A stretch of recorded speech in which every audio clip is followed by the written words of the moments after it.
Commissioner Johnson, when you were appointed the first African-American judge by Governor Harris, Joe Frank Harris, back in 1985, what were your thoughts as you assumed the gavel as the first African-American female judge ascending to that position of trust, knowing that the eyes of the county, the state, and the nation were looking at you through a microscope?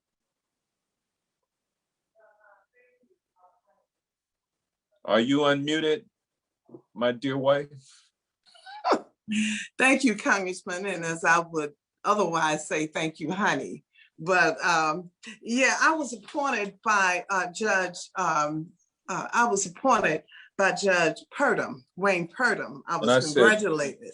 Yeah, I was congratulated. I said Governor Harris. By okay. Governor Harris. Yeah. And yeah, I was very excited to be the first African-American judge in DeKalb County. And, you know, some of my thoughts were, and this was very early on, I think this was about the time that Chuck Siliger was, Judge Chuck Siliger was running for judge to replace Judge Oscar Mitchell.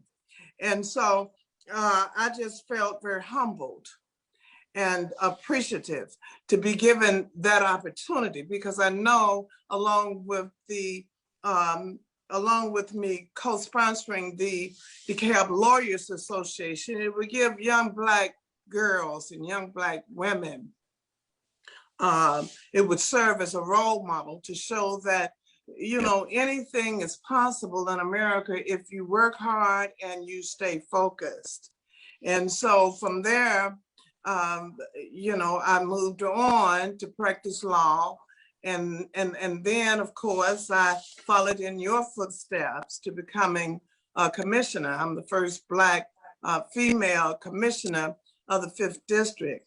And I'm very humbled to be in that position, because since I've been there, I was able to start internships for young people in DeKalb County. I have brought them on since I've been a commissioner since 2015, and they rotate every 3 to 6 months, because I want to give them an opportunity in government and an opportunity to serve. I also worked with fleet management to start a apprenticeship program, a paid apprenticeship program within fleet management. And I'm so thankful to Director Gordon for working with me on that. We started with 1 apprentice. And now he was telling me just a couple of weeks ago that we have 8 new positions in the budget, and he has retained 7 of the 8 that he has already brought in. And so that is really opening the doors for them.